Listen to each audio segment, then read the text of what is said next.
கிடைக்காத பிள்ளை வரமே, கண்ணில் ஜொலிக்கின்ற வைரமே.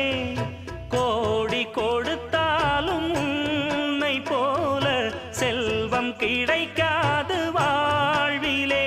புள்ளிமானே தூங்கும் மயிலே, என்னை மறந்தேன் நானம்மா.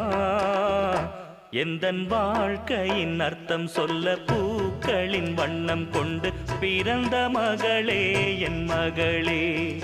நான் வாழ்ந்தது கொஞ்சம் அந்த வாசத்தில் வந்துதித்து உயிரில் கலந்தா என் உயிரே. உன் பூவிழி குறுநகை அதில் 1000 கவிதையே. எந்தன் வாழ்க்கையின் அர்த்தம் சொல்ல பூக்களின் வண்ணம் கொண்டு பிறந்த மகளே என்